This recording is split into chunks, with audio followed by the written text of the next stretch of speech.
jiwa pada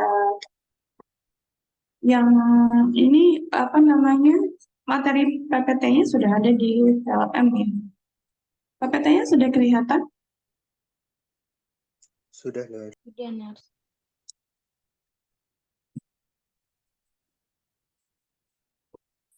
Oke, yang paling penting di sini uh, pada aspek sehat jiwa pada toddler, jangan lupa kita berangkat di fasenya toddler ya, tahapan perkembangan usia toddler yang nantinya akan menyesuaikan intervensi. Ya, kalau di sehat jiwa itu disesuaikan dengan tahapan perkembangan usianya. Kalau sebelumnya mungkin belajar tentang masa-masa bayi, fase-fase usia mulai dari bayi, toddler ya, nantinya ada prasekolah, sekolah, remaja, dewasa, ya, sampai dengan lansia. Nah, yang paling penting itu intinya. um, Dan untuk aspek sehat jiwa, yang paling penting adalah yang namanya sehat jiwa, si anak usia toddler ini harus bisa berkembang baik fisiknya, nutrisinya terpenuhi ya, termasuk mental, spiritual, dan sosial.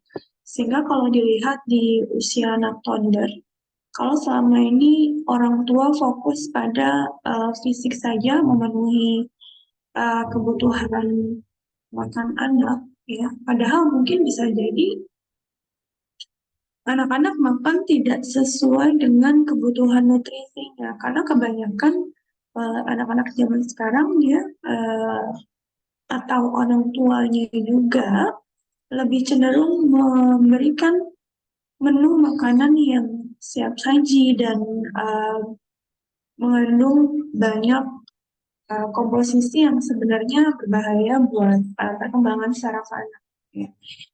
Termasuk kayak pengawet ya, jenis makanan yang mengandung pengawet yang sering makan frozen food ya, kemudian makan makanan instan yang jajan-jajan yang mungkin nutrisinya akhirnya tidak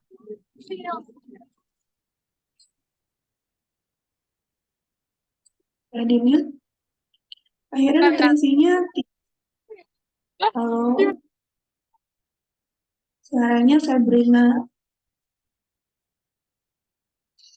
Oke, dibiasakan kalau lagi kuliah,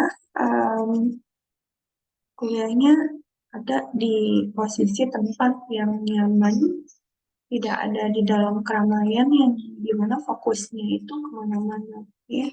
Jadi kita harus biasakan, ya, entah mau kalian on kamera atau off kamera, pastikan kuliahnya itu juga nyaman. Itu namanya menghargai diri sendiri. Oke, selain nutrisi, yang paling penting adalah mental.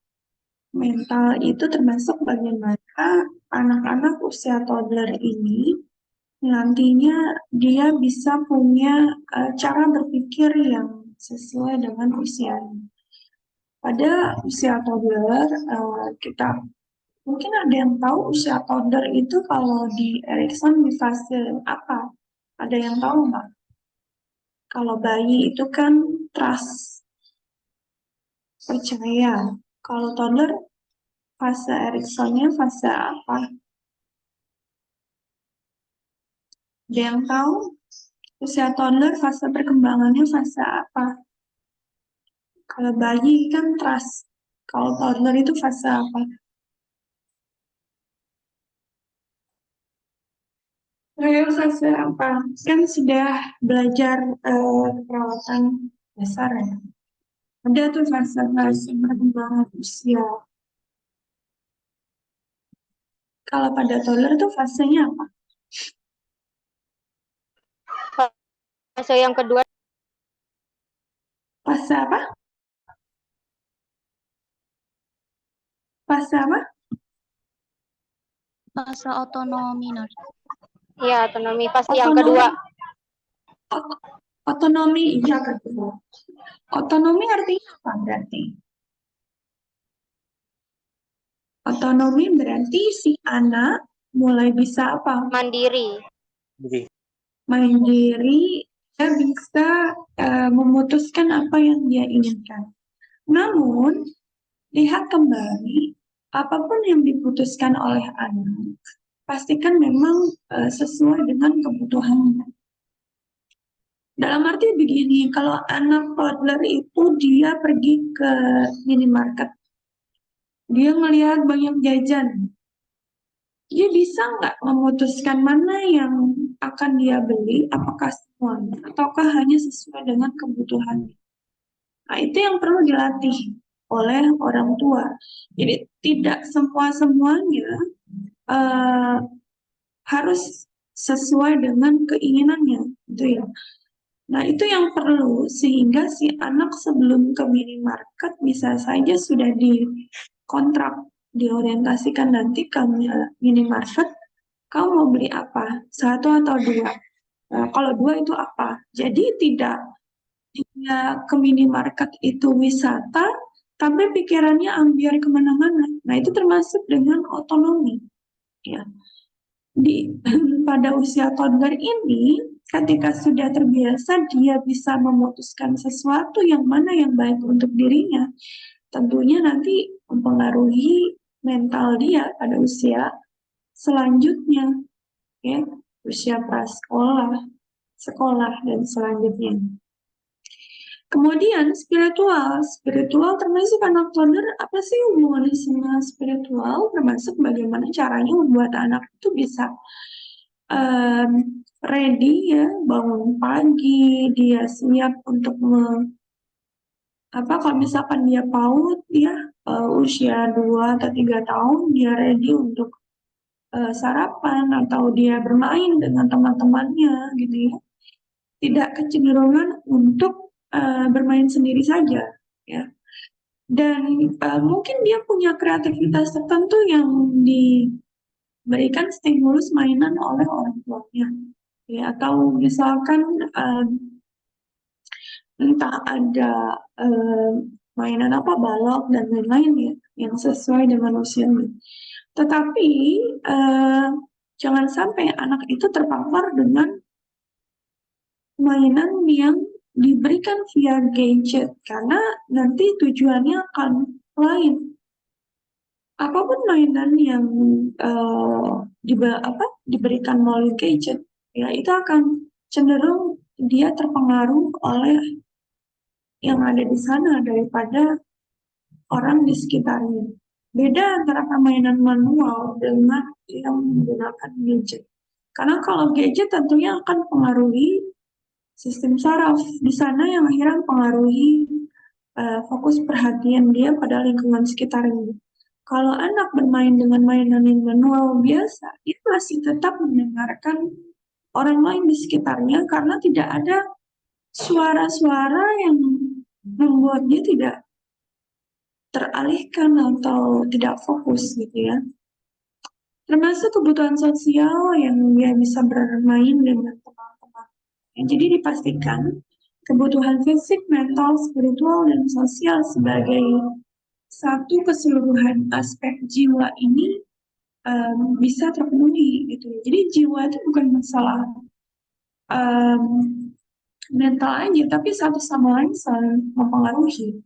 Anak yang makannya juga sedikit atau dia cenderung pemilih, kemudian orang tua tidak bisa memodifikasi makanan menjadi lebih menarik, tentunya nutrisi anak jadi tidak begitu terpenuhi sehingga akhirnya mempengaruhi mental dan lain-lain ya. Jadi yang paling pertama adalah juga kebutuhan fisik ya. Dan kayak misalkan kalian usia segini nih, bisa lah mulai eksplorasi cara bikin makanan yang sehat, dimodifikasi dengan berbagai bentuk. Nah, itu yang paling penting daripada kita terbiasa untuk mendapatkan sesuatu yang sudah ada gitu. Dalam arti kayak misalkan, oh makanan bisa pesan Shopee Food, GoFood, ada promo, mungkin ada promo ya, nggak apa-apa sekali-kali. Tapi kalau promo itu sering gitu ya. Dan kita harus membiasakan diri untuk melatih bagaimana cara memenuhi kebutuhan sendiri dalam arti masak sendiri dan lain-lain ya. Karena itu adalah eh, kemampuan yang harus dilatih ya. Sehingga untuk nantinya menjadi orang tua yang baik bisa memberikan kebutuhan anak sesuai dengan fasenya gitu ya. Itu butuh praktis, butuh latihan dari sekarang. Jadi nggak ada tuh yang tiba-tiba aku punya resep ini bisa masak ini gitu ya. Resep dan hasil itu nggak selalu berhubungan. Kadang resep begini tapi hasilnya begini, rasanya begini. Sehingga anaknya juga dia baru belajar makan, orang tuanya baru belajar masak. Jadi klop sama-sama stresnya. Sudah sesuai yang masak, anaknya nggak mau makan. Ya. Sehingga kayak usia kalian sekarang itu adalah masa-masanya di mana harus mulai belajar praktis bagaimana eksplorasi menu makan yang menarik-menarik gitu ya. Sehingga nantinya kalian sendiri sudah siap begitu punya anak tuh sudah siap gitu ya. Dalam arti mentalnya dia sudah siap karena dia sudah punya perbekalan kemampuan untuk masak dan lain-lain gitu ya. Jadi bukan berarti kita siap siap kayak kalau siap menikah tuh bukan siap nanti eh, dalam arti siap nanti menerima apa adanya. Di luar dari itu luas sekali yang harus disiapkan ya, termasuk bagaimana nantinya em, bisa sama-sama saling support dan termasuk diantaranya juga bagaimana memenuhi kebutuhannya satu sama lain gitu ya.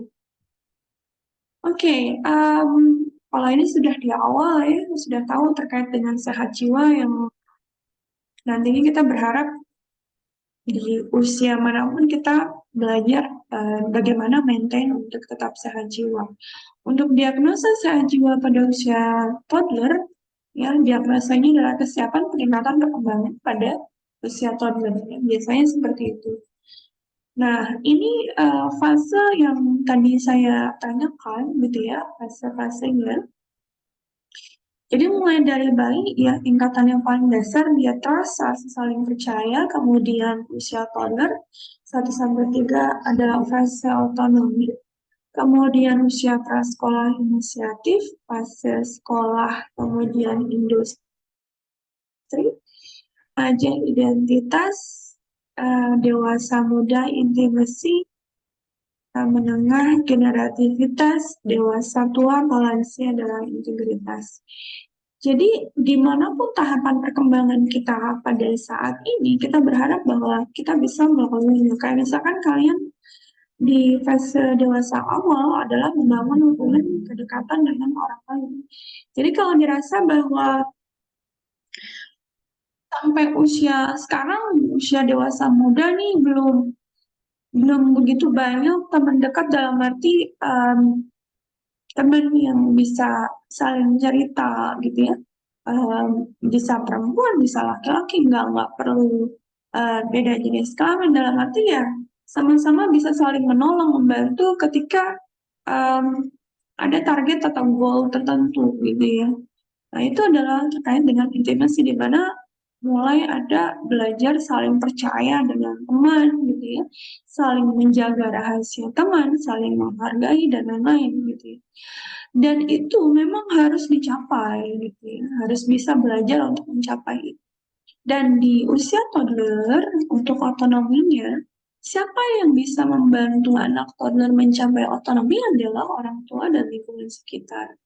Sehingga misalkan kalau kita ketemu ada anak usia toddler nih yang tantrum di tempat umum, apa yang bisa kita lakukan adalah kita support ya, bukan berarti memenuhi semua keinginan anak atau apa namanya, biasanya anak tantrum itu karena keinginannya tidak terpenuhi. Nah, itu yang sebenarnya kalau di dalam parenting itu harus paham pada usia-usia tersebut bisa diajarkan, diorientasikan sebelum ke tempat yang dikunjungi, dia akan melakukan apa, akan membeli apa. Supaya dia tahu bagaimana memutuskan apa yang dia inginkan. Karena itu akan berpengaruh pada usia selanjutnya, di usia prasekolah saat dia harus punya inisiatif. Ya. Jadi inisiatif pada usia prasekolah muncul kalau dia tahu apa yang dia mau di dalam fase otonomi. Jadi kalau kita ketemu usia dewasa nih, dia nggak bisa ngambil keputusan sendiri, masih cenderung ngedengerin orang ya, dan dia bingung bagaimana memutuskan.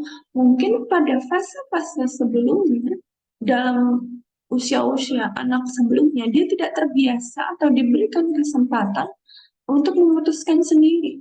Sehingga kalau kita ketemu usia dewasa yang dia masih bingung apa yang mau dilakuin, nggak tahu apa yang mau dilakuin, dan nggak ngerti goalnya ke depan mau ngapain, justru itu yang menjadi PR kita sebagai teman untuk membantu bagaimana caranya dia tahu apa yang dia mau. Dia belajar mengenali passion, tidak ada kata terlambat untuk mengejar apa yang harus dia kenali di identitas dirinya. Mungkin di usia remaja dia belum tahu, belum ketemu di identitas dirinya dia mau ngapain gitu ya. Ke depannya dia mau jadi apa gitu ya. Nah itu yang perlu kita bantu, bukan malah ngebully temen yang dia sendiri nggak tahu mau ngapain gitu. Ya mungkin selama ini di lingkungan rumah atau lingkungan sekitarnya di sekolah sebelumnya, lingkungannya memang tidak banyak yang mengajak dia bicara atau memberikan kesempatan untuk dia bisa berkembang gitu ya. Sehingga apapun yang kita temui di fase apapun orang tersebut, tentunya kita perlu mewadahi dia untuk bisa berkembang dan mencapai tahapan perkembangan sesuai dengan usianya. Even dia bayi, anak, toddler, prasekolah atau sekolah dan selanjutnya. Ya, dari apapun yang ditampilkan melalui perkataan, kalimat seseorang di usia tersebut, kira-kira sesuai nggak sih? Biasanya kalau kita melihat orang ini sudah sesuai dengan tahapan perkembangan yang belum nggak sih? Lihat dari responnya, isi pembicaraan, kalimatnya. Ya. Kalau dia sudah tahu apa yang dia inginkan, tidak kecenderungan untuk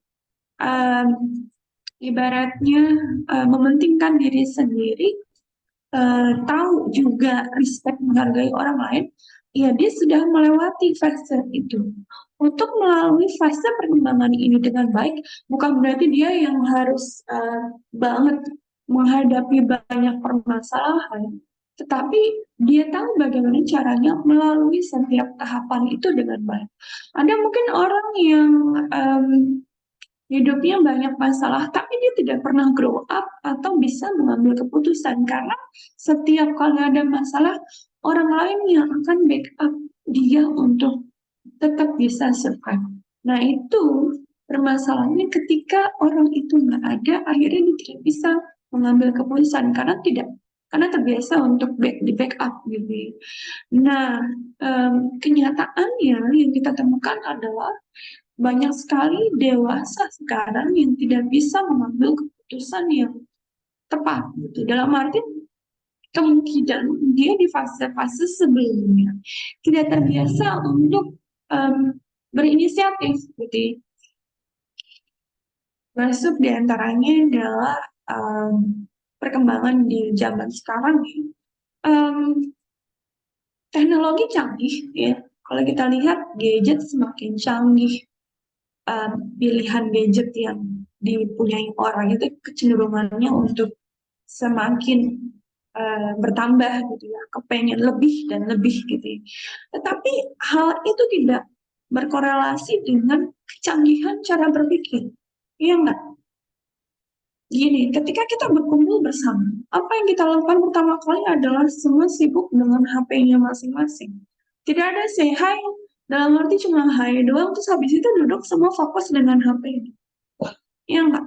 Dan kenyataannya demikian. Sehingga kalau kita temukan atau mengejar bagaimana komunikasi kita dengan orang lain, kesulitannya adalah, yaitu tadi, kita lebih berani untuk tulis status di media sosial daripada ketemu face to face, ngomong langsung Even kalian mungkin di dalam kelas dengan teman samping kiri kanan depan belakang ngobrolnya pas ada tugas doang. Ya mau nggak? Ya. Padahal ngobrol sehari-hari itu juga penting banget. "Ih, kamu gimana gini gini gini gini itu lebih hidup ya daripada ngobrol di chat lewat gadget ya itu kita perlu belajar begitu karena apa?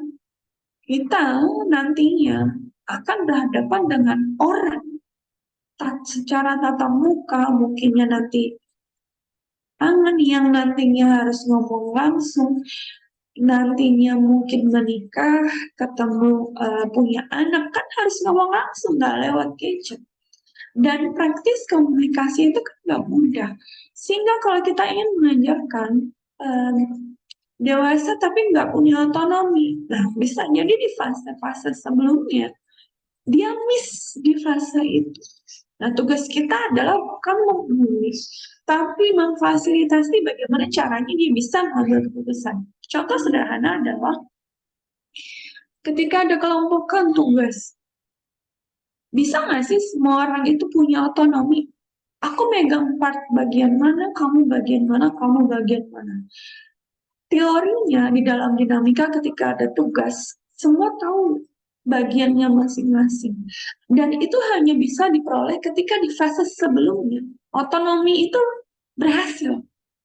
Nah, kalau pas tugas kelompokan semua pada ngajar, berarti kalian fasenya belum achieve secara full. Itu yang paling penting perlu kalian renung. Kalau kita kepengen lingkungan kita sehat jiwa, kita betulkan diri kita dulu. Kira-kira kita di fase usia berapa nih? Udah kecapai belum? Ada nggak sih di fase sebelumnya yang aku ngerasa belum kecapai? Termasuk dalam arti peran aku di rumah, di luar rumah, dengan teman-teman. Aku kenal aku nggak sih? Sejauh mana aku kenal aku? Gitu ya. Sehingga kalau kita sudah belajar mengenali diri, kita akan berusaha memfasilitasi orang lain untuk bisa achieve goal yang sama. Itu ya yang perlu kalian pikirkan. Ya. Oke, di usia toddler ya, di otonomi termasuk di antaranya adalah rasa malu. Tahapan usia berapa sih di usia toddler adalah 1 sampai 3 tahun yang dimana dia akan belajar sesuai dengan kebutuhannya secara mandiri. Walaupun dia sudah belajar otonomi, kita si orang tua ini orang yang lebih dewasa harus memfasilitasi bagaimana si anak itu bisa mencapai otonominya. Adik, ada balok warna merah sama biru. Kamu sukanya warna apa? Di situ akan dia belajar pewarnaan warna merah atau biru dan memilih mana yang dia suka. Akan dia apakan? Apakah nantinya dia kecenderungan akan memilih warna kesukaannya di mainan berikutnya? Itu kita belajar untuk fasilitasi otonomi dari hal-hal yang sederhana. Sehingga nanti pada saat dewasa, kalau kita diberikan pilihan, kamu pilih A, B, atau C, kita sudah tahu reason di baliknya. Ya. Nah, usia toddler sendiri adalah fase-fase yang kalau orang bilang ini adalah fase yang paling hebat gitu ya, atau golden age misalkan, bertumbuh dan berkembang mulai dari skill motoriknya baik halus maupun kasar, cara berpikir, menciptakan sesuatu, gambar dan lain-lain, membahasakan, even bahasanya mungkin belum begitu jelas ya pada usia 1 atau 2 tahun. Kemudian mulai berkembang kecerdasan intelektualnya, mengenali suasana rumah keluarganya, kemudian dia berespon setiap ada bercandaan dan lain-lain, termasuk dia meniru ketika ada saudaranya yang beribadah atau ikutan ada duduk di sampingnya gitu ya. Itu adalah fase-fase yang berkembang di usia itu. Nah, jika anak kecenderungan dia tidak memahami apa yang terjadi di lingkungannya, bisa jadi mungkin dia cenderung bayangkan mungkin melihat saja gitu ya, dan nantinya dia bisa berkembang tidak percaya diri karena dia merasa tidak ada atau tidak diajak komunikasi dengan orang tuanya atau lingkungannya. Kenyataannya yang kita bisa temukan adalah anak kecenderungan diberikan gadget sehingga orang tua tuh jarang ngajak komunikasi secara langsung. Kalau anak diam dengan gadget, kenapa harus komunikasi? Kalau dengan gadget, apakah orang tua juga menemani apa yang dilakukan oleh anaknya? Kenyataannya dengan gadget, iklan itu jadi banyak. Iklan-iklan yang mungkin akan mengalihkan fokus. Misalkan dia lagi melihat video pembelajaran. Misalkan kayak cerita gitu ya, cerita-cerita dongeng gitu ya. Lalu kemudian iklan lewat gitu ya, akhirnya dia uh, melihat iklan juga, kemudian nggak fokus lagi, kecenderungan dia membiarkan iklan, dan mungkin orang tua yang membiarkan iklannya yang tidak di skip gitu ya, tetap iklannya yang dilihat. Nah ini yang pentingnya, perlunya pengawasan dari orang tua gitu, dan khususnya si ibu. Nah, sehingga untuk menjadi seorang ibu itu bukan kemampuan untuk melahirkan anak, tetapi adalah merawat dan membesarkan anak gitu. Dan itu kan nggak mudah ya. Em, karena em, kalau kalian ngerasa apa namanya masih bingung banget ya kenapa kuliah di keperawatan, justru di keperawatan ini kita belajar at least walaupun mungkin nantinya nggak kerja sebagai perawat atau di dunia perawat gitu ya, pemahaman terkait dengan konsep-konsep eh, manusia ya, masyarakat gitu ya, jiwa, termasuk diantaranya adalah menyiapkan kalian nantinya bagaimana lebih aware tentang lingkungan sekitar. Itu yang paling penting ya. Dunia canggih, tapi pikiran kita juga harus selaras bagaimana menjaga budaya, peka budaya, sensitif terhadap orang, perhatian, gitu ya. Gitu. Jadi bukan istilah nggak boleh baper, justru naturalnya kita apapun stimulus yang datang ke kita, entah itu nantinya kita jadi kecewa, sedih, bahagia, dan lain-lain, itu adalah nature, bukan baper. Nah, dari nature tadi kita tahu nih, aware nih, em, aku sedih kalau aku nggak diperhatikan oleh teman, gitu ya. Oh, kalau gitu, apa aku yang perhatikan temen dulu ya, supaya kita bisa saling komunikasi, dan aku bisa dapat feel-nya nih. Setelah komunikasi, aku juga senang. Bisa jadi mungkin temanku nggak bisa mulai duluan karena dia juga bingung topiknya apa. Sehingga aku perlu praktisnya bagaimana caranya komunikasi. Itu yang paling penting yang perlu kita kejar. Yang selama ini mungkin kita beraninya lewat chat, lebih lewat digital gitu ya, kurang berani untuk ngobrol langsung dengan orang lain. Sehingga di sini nih yang perlu kita belajar gimana caranya menghadapi kenyataan. Kenyataan tuh orang nyata, bukan melalui gadget. Ya, sehingga kita tidak takut begitu ketemu orang lain, bingung mau ngomong apa. Nah, istilah bingung mau ngomong apa karena kita tidak memberikan diri kita kesempatan untuk bertatap muka dengan orang lain. Kita mungkin akhirnya tidak berani dan merasa bahwa em, nggak pede gitu. Justru percaya diri, confidence itu ada kalau kita berani untuk memulai praktis ya, walaupun mungkin yang sebelumnya banyak salah dan lain-lain. Berani memulai sesuatu, berani mengambil part kalau ada kelompokan. Kenapa? Kalau kalian terbiasa itu, nantinya pada saat bekerja di usia dewasa, begitu ada kerjaan yang memang tugasnya teamwork, sudah terbiasa untuk aku part ini, dia part ini, dan semua saling sinkronisasi dan hasilnya jadi bagus. Tapi kalau begitu kelompokan, semuanya pada ngacir, bukan apa yang terjadi pada saat usia dewasa nanti. Gitu ya. Oke, stimulasi yang diberikan pada anak usia toddler ini kan memang akan mempengaruhi nantinya di usia prasekolah. Sehingga kalau kita tahu stimulasi apa nih tujuannya, oh toddler otonomi. Berarti kalau supaya anak toddler itu bisa punya otonomi, kita berikan apa nih supaya dia ngerti apa yang dia mau gitu. Misalkan dia malu gitu ya, malu mau ngomong gitu ya, kita lihat kayaknya kamu suka ini ya, suka ini kan sedikit, ini warnanya apa sih gitu, warnanya merah, merah bagus ya gitu. Kamu suka, oh ini suka. Nah itu yang perlu kita stimulus dan kita berikan reinforcement gitu ya, bahwa lingkungan dia itu tahu loh, bisa bisa ngertiin dia gitu ya, even masih dia anak-anak gitu ya. Kemudian karakteristik normal. Em, Normalnya, normally anak-anak ini mulai mengenal namanya. Namamu siapa? Kita ulang-ulang. Namanya Budi. Siapa? Ayo coba diulang lagi. Budi. Gitu sambil kita bibirnya itu memastikan bahwa dia meniru bahasa bibir kita. Budi. Ayo lagi. Budi. Nah, di sini anak juga mulai dilatih untuk bertanya. Kenapa bertanya itu perlu dilatih? Karena tidak semua anak mampu untuk bertanya.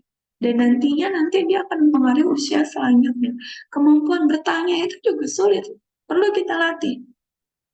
Um, Coba tanya mama. Mamanya masak apa? Mama lagi masak apa? Coba. Nanti dia ikutin gitu ya. Mama lagi masak apa? Sehingga kalau misalkan dia lapar, dia akan bertanya, kemampuan bertanya seperti itu. Dia belajar untuk kosakata yang mama masak apa gitu ya. Mungkin dengan bahasa-bahasa yang sederhana, yang mungkin tidak banyak. Masak apa gitu ya, ma gitu ya. Karena pada usia toddler kan tidak begitu banyak kosakata yang dia rangkai gitu ya. Kemudian anak melakukan kegiatannya sendiri dan tidak mau dibantu. Ya, dia sudah mulai berani gitu ya. Ayo, bisa nggak baloknya disusun nih ya jadi tinggi kayak apa? Kayak menara gitu. Kamu mau nggak? Gitu. Ayo coba-coba ditaruh di sini sambil tangannya itu kita pegangin dan dia yang naruh gitu ya. Dan kita fasilitasi sampai dia bisa megang sendiri untuk naruh. Ya, sampai dia benar-benar udah pede nih nggak mau dibantu. Itu yang level yang dia sudah mulai pede. Kemudian anak sering mengatakan tidak, jangan, nanti rusak gitu ya. Kemudian anak mulai bergaul dengan orang lain dan mulai siap berpisah dengan orang tua karena dia tahu apa yang dia inginkan. Anak mulai belajar untuk mengikuti kegiatan keagamaan, punya rasa malu ya kalau misalkan dia sendiri apa namanya kepikiran ya mulai kayak um, kalau mobil di depan umum gitu ya malu nggak bermobil gitu ya, misalkan seperti itu. Kemudian keraguan anak akan berkembang jika orang tua secara jelas membuat dia malu untuk memalukan. Contohnya begini, kayak misalkan dibanding-bandingkan dengan saudaranya yang lain nih. Kayak misalkan tetangganya yang lain. Dia bisa, itu lihat si Ani bisa, kamu bisa gitu ya. Kamu gimana sih gak kayak Ani? Dia kamu bisa. Nah, termasuk hal-hal yang kelihatannya sepele. Kamu gak bisa sih kayak Ani lo bisa. Tujuannya maksudnya menyemangati, tapi sisi lain anak itu mulai merasa malu karena merasa dia tidak bisa. Ya. Jadi hati-hati ketika memberikan, menstimulasi anak supaya sama. Padahal anak itu setiap anak tidak sama kemampuannya. Terus kalimat apa yang kita ucapkan adalah, ayo kamu bisa. Nanti dibantu setiap satu. Pinter, ayo coba lagi sendiri bisa nggak? Wah hebat sekali, ayo diulang lagi. Nah gitu ya. Jadi tidak perlu membanding-bandingkan sesuatu atau misalkan kamu pasti bisa, kamu pasti bisa. Kalau misalkan dia sendiri dia bingung mau ngapain, kita perlu memfasilitasi tahapan kebingungan dia. Jangan dibiarkan dia berpikir sendiri yang mungkin dia sendiri nggak tahu mau ngapain, gitu ya. Jadi untuk sesuatu yang baru dia pelajari, perlu nih kita mulai latih dari nol sampai dia benar-benar berani. Karena kalau orang tua terbiasa untuk membandingkan dan membuat anak itu tidak percaya diri di depan orang lain, tentunya dia akan terbiasa seperti itu dan tidak mau melakukan apapun. Karena menurut orang lain, dia itu nggak bisa. Sehingga dia akan percaya bahwa ya memang mungkin dia nggak bisa. Itu ya hati-hati yang inner child-nya kita akhirnya juga terbuka ketika orang tua memberikan stimulus yang mungkin tidak sesuai harapannya. Oke, tugas perkembangan pada anak usia toddler kan kemandirian. Kemandirian terlihat dia mengenal dan mengakui namanya. Mungkin ada anak-anak yang dia kayak misalkan ngaku-ngaku namanya bukan apa namanya bukan namanya dia gitu ya, nama temennya ada yang adalah kayak gitu ya. Padahal namanya siapa gitu. Harusnya namanya Budi, tapi dia ngakunya namanya Kurniawan gitu. Ada yang mulai kayak gitu ya, gaya-gaya. Kemudian sering menggunakan kata jangan atau tidak, banyak bertanya sesuatu yang baru, kemudian mulai melakukan kegiatan sendiri, makan sendiri.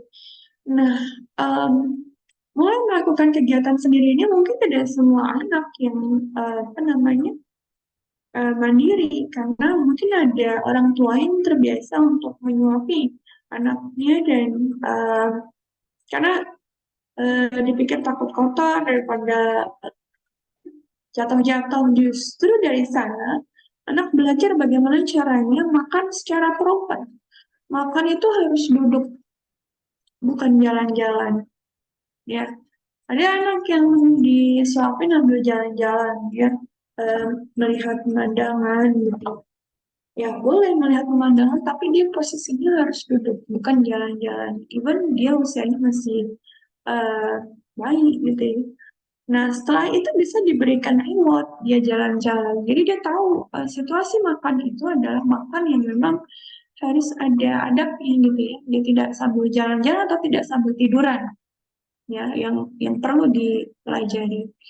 Kemudian berpakaian yang proper ya, dan mulai diajari bagaimana dia memilih baju yang menurut dia suka dan lain-lain.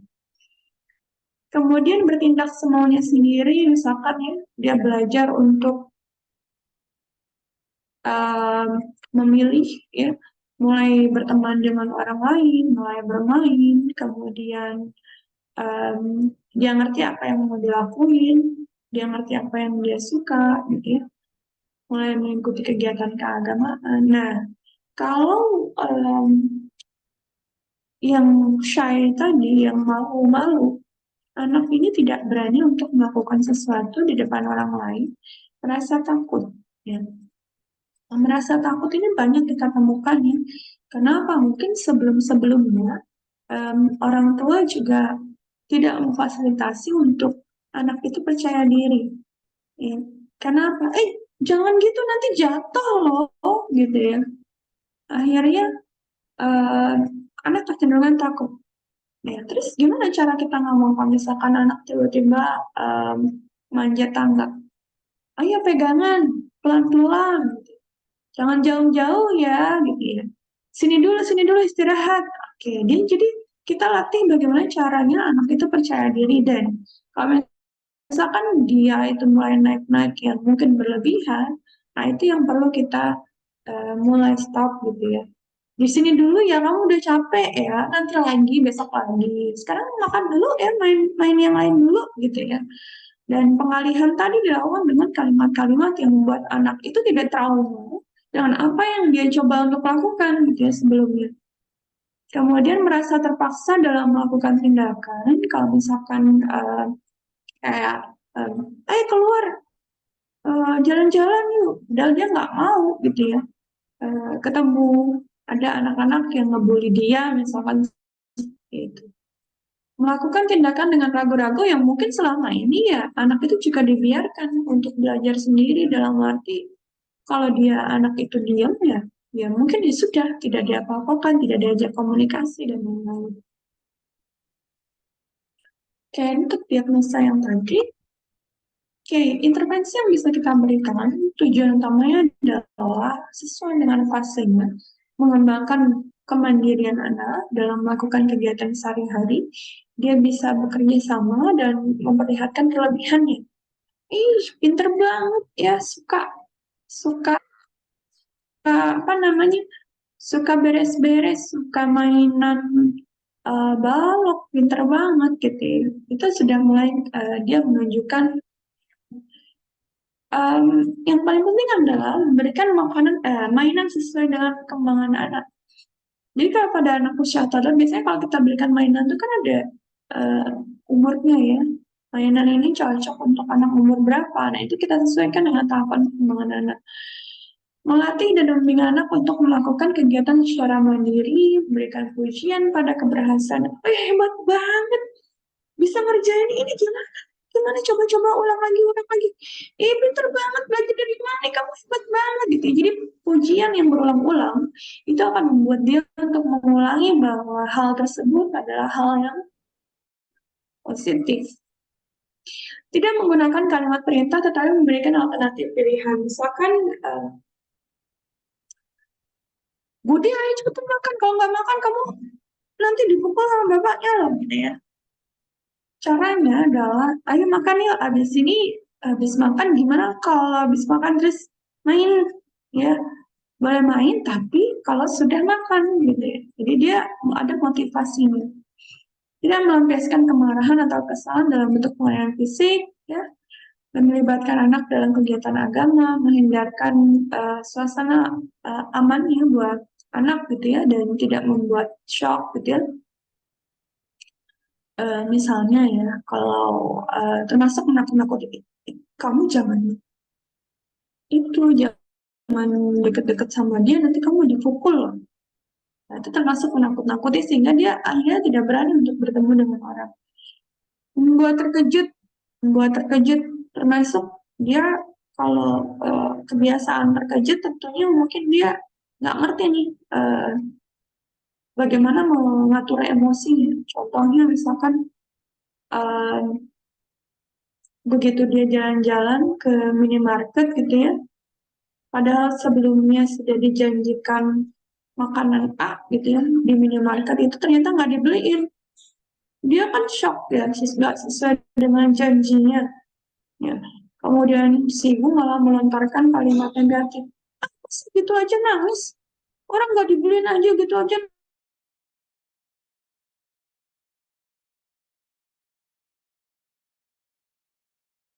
nangis. Anak tuh merasa dia nggak safe, akan teringat di memori dia dalam bentuk emosinya. Dia merasa tidak aman. Bila anak mengamuk, lindungi dari bahaya cedera terjatuh atau terluka. Jadi kalau anak itu tantrum, misalkan ada benda atau misalkan di pinggir kali gitu ya, atau di pinggir got gitu ya, hati-hati ya. Misalkan kalau dia jatuh dan bimbing anak untuk toilet training, ya, mulai diajarkan untuk toilet training bagaimana merasakan rasanya mau BAK atau BAB. Dan toilet training ini adalah fase yang lama, setiap anak itu toilet trainingnya akan beda-beda. Ya. Jangan sampai kita membuat trauma, karena toilet training itu mereka butuh mengenali adanya sensasi bagaimana mulai datang keinginan untuk BAB atau BAB. Ketika dia justru dimarahi, mungkin dia kesulitan untuk mengenali rasa itu. Ya, kenapa rasa apapun yang kita rasakan saat ini, nature-nya memang harus seperti itu. Sehingga tidak boleh yang namanya kemudian dibilang baper, atau misalkan gitu aja kok begini, gini aja kok begitu, gitu. Toilet training kalau sekali trauma mungkin dia akan semakin lama dia bisa untuk mandiri kata BAB ya. Ciptakan suasana yang nyaman dan membuat anak itu bisa percaya diri, dia bisa membersihkan kotorannya sendiri gitu ya, dan dia tidak ketakutan licin atau jatuh. Jangan sedih kalau nanti jatuh gitu ya. Nah, itu akan dia semakin takut untuk mencobanya sendiri. Nah, untuk melatih kemandirian, jangan lupa memberikan pujian Saya tidak menggunakan ini sama seperti yang tadi. Udah sih intinya itu aja. Sampai sini ada pertanyaan yang mau di-share terkait dengan usia toddler, atau misalkan ada adiknya yang usia toddler atau ponakannya yang usia toddler yang mau ditanyakan. Bagaimana cara menstimulasi anak usia toddler? Udah paham semua ya? Jadi sebelum kita treat orang lain dengan baik, ya, kita perlu treat diri kita sendiri dulu, dan bagaimana kita mengetahui, mengenali aku siapa, ya. Apakah aku sudah mengenal diriku sendiri? Apakah aku sudah mengenal temanku sendiri? Apakah aku sudah mengenal kebutuhanku sendiri? Apakah aku mengenali bahwa temanku butuh aku? Apakah aku selama ini sudah cukup perhatian dengan lingkungan sekitarku? Itu perlu kalian latih supaya kalian bisa belajar punya sense yang baik dengan lingkungan, dengan apa yang kita rasakan, ya, supaya nantinya baru bisa membantu orang lain. Untuk bisa membantu orang lain, tentunya kita perlu mengenali diri sendiri. Nggak ada pertanyaan sampai sini? Kalau nggak ada pertanyaan, oh iya, Alia mau nanya. Terima kasih Nurse, izin bertanya. Kan kalau misalnya di tahap ini ternyata dia perkembangannya tidak sempurna seperti tadi, dia masih belum bisa memilih seperti itu ya. Nanti itu kan kebawa ke sampai dia besar gitu Nurse. Nah, terus apakah hal tersebut bisa ditangani saat dia dewasa tersebut, Nurse? Terima kasih. Bisa dengan sabar. Tidak ada kata terlambat sebenarnya, cuma tinggal kita fasilitasi aja. Kamu kalau biasanya kalau saya tanya, even ada anak S2 yang S2 loh ya, anak S2 yang setiap kali ditanya mau milih apa dia bingung. Karena terbiasa yang memilihkan itu bukan dia, yang saya cerita tadi. Bagaimana caranya kita memberi kesempatan kan? Kamu sukanya apa? Yang ini. Kamu suka ini banget ya? Kenapa? Karena apa? Jadi kita perlu kayak mancing reason di baliknya supaya dia tahu mengenali bahwa itu dia suka loh karena ini. Nah itu contoh sederhana. Termasuk kayak hal-hal lain yang sifatnya sehari-hari lah, komunikasi sehari-hari gitu. Ya, bisa kok. Bagaimana dia ngerti apa yang dia suka. Kalau misalkan dia lupa atau tidak mengenali identitas dirinya, misalkan, kita kan cewek ya, kalau aku suka ini, kamu suka ini enggak? Misalkan cewek kan suka ini, kamu suka, oh kenapa? Gitu ya. Kan perlu kita kayak tanya bercanda-bercanda gitu. Kalau kamu lebih sukanya apa? Kalau kalau cewek kan gini gini. Kamu sukanya lebih ke kayak desain ya? Enggak, kamu banyak kok cewek yang desainer gitu yang apa namanya dia kreatif banget. Terus kamu senang banget nggak ngerjain yang kayak gini? Biasanya kamu ngedesain apa sih? Lebih ke kalau gitu kan dia ngerti apa yang dia lakuin even mungkin ya nggak terlalu banget kayak kelihatan um, gender ya, tapi lebih ke dia ngerti apa yang harus dia lakukan. Nah, itu yang paling penting gitu sih, Alia. Jadi nggak ada kata terlambat, tapi kita bisa fasilitasi kalau ngerasa bahwa dia belum achieve fase itu, ya. Termasuk kayak kemampuan bertanya. Itu tadi, ada banyak orang yang dewasa yang dia nggak ngerti cara nanya. Aku nanya gimana cara cara cara nanyanya, kalimatnya gimana? Ya, itu tinggal kita belajar sama-sama. Mengucapkan salam dan lain-lain, minta izin dan lain-lain, bertanya. Itu kan udah kayak kalimat sehari-hari yang belum tentu semua orang itu aware. Nah, itu terkait juga dengan literasi. Ya. Kemampuan mengenali orang lain, literasi bagaimana caranya menulis di chat, termasuk ketemu dengan orang lain. Verbal dan non-verbalnya tuh seiya sekata. Jangan sampai kayak misalkan em, kenapa orang pas ngomong langsung itu ngeblank. Karena bisa jadi mungkin dia terlalu tegang gitu menyiapkan apa yang harus dia ucapkan. Terus begitu bertatapan muka langsung tuh dia shock karena dia fokus pada tatapannya, bukan fokus pada goalnya. Gitu. Jadi cara ngadepin supaya nggak ngeblank gitu ya di depan orang yang akan kita temui adalah breathe gitu ya, relax. Kita ngerti apa yang mau kita lakuin, fokus. Tidak terlalu fokus pada physically atau tatapan mata, tapi fokus pada apa yang mau kita bicarakan. Gitu. Kalau kita relax itu nanti dan terbiasa seperti itu. Even deg-degan sih iya sih, karena merasa deg-degan itu kan alami ketika kita kayak ngerasa kalau nggak sesuai keinginan gimana ya? Gitu. Ya nanti akan kita terbiasa sendiri apapun yang terjadi entah sesuai keinginan atau enggak. Yang penting aku udah coba untuk komunikasikan itu.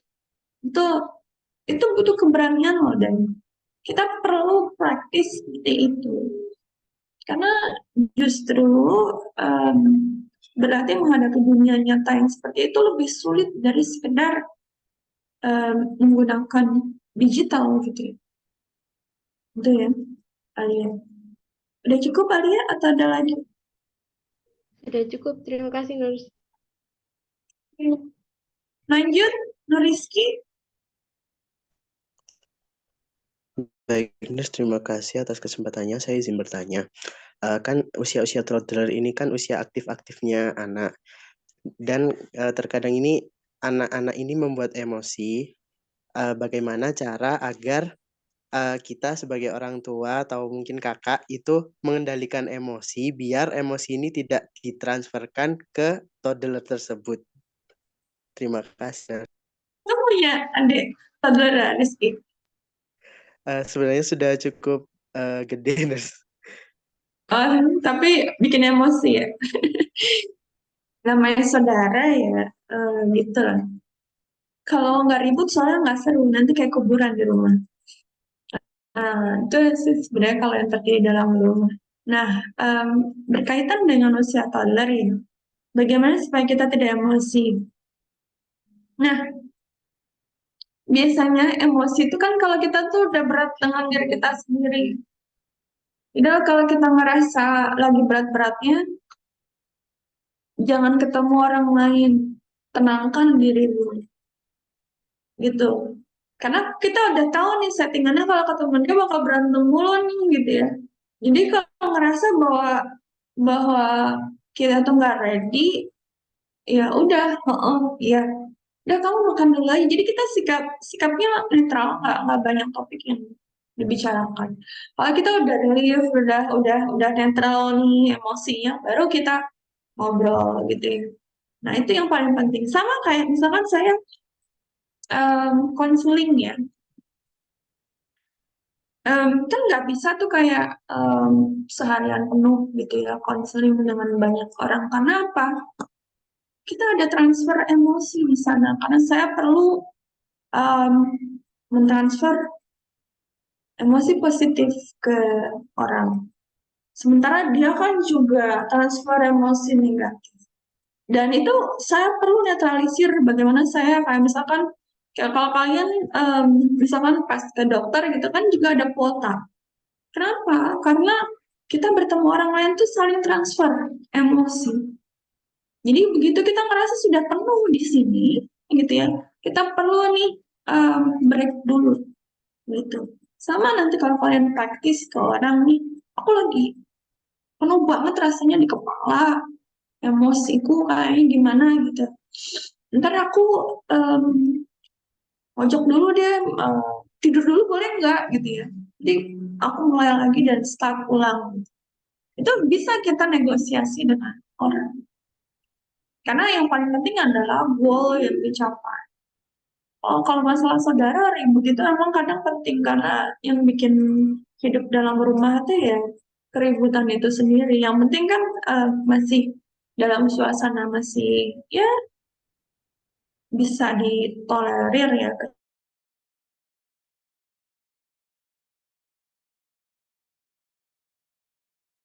kecuali 3 yang perlu menetralisir suasana. Itu ya Rizky ya. Baik, Nurse. Terima kasih. Ada lagi yang lain? Enggak ada? Sudah selesai ya. Oke, silakan merenung masing-masing ya. Kalau yang masih terjebak dengan goal yang belum tercapai di sebelumnya nih, perlu belajar praktis ya. Masih banyak kesempatan. Beranikan diri untuk memulai karena orang lain belum tentu memfasilitasi kita. Jadi berikan kesempatan kepada diri kita sendiri untuk mulai berani ya. Dan saling bantu temennya. Kalau misalkan ada temennya yang nggak pede, ya, dibantu lah supaya pede. Belajar untuk tidak ngebully. Ngebully itu bentuknya banyak sekarang ya, termasuk kayak misalkan penyebutan nama yang mungkin yang kayak bercandaan tapi orang lain dia nggak suka gitu dengan bercandaan itu sebenarnya. Cuma dia nggak berani ngomong karena dianggap itu sebagai hal yang biasa. Nah itu yang akan membuat orang lain itu terluka. Gitu. Hal-hal yang sederhana sebenarnya nggak terlalu banyak ngomong juga penting karena bisa jadi mungkin kadang kita ngomong itu nggak semuanya positif. Ada hal-hal yang mungkin kita nggak sadar itu jadi kayak negatif. Nah belajar untuk menyadari kalimat demi kalimat yang kita ucapkan sehingga orang lain yang ada di sekitar kita itu tidak terpengaruh dengan kata-kata kita. Gitu. Jadi itu yang paling penting ya pelajarannya. Nggak ada kata terlambat. Ya, kalau menurut saya itu nggak ada kata terlambat. Karena setiap orang itu akan mencapai goal-nya sesuai dengan saatnya dia harus mencapai itu. Ada saat yang tepat untuk setiap orang untuk mencapai goal itu. Ya. Oke, mungkin itu aja ya. Kalau nggak ada yang dipertanyakan, nanti saya dongeng terus. Terima kasih untuk hari ini. Silakan nanti untuk tugas-tugasnya menyesuaikan. Absennya sudah saya absenkan. Materi sudah ada di file M-nya. Saya akhiri. Assalamualaikum warahmatullahi wabarakatuh. Selamat siang. Waalaikumsalam warahmatullahi wabarakatuh. Terima kasih, Nurse. Terima kasih, Nurse.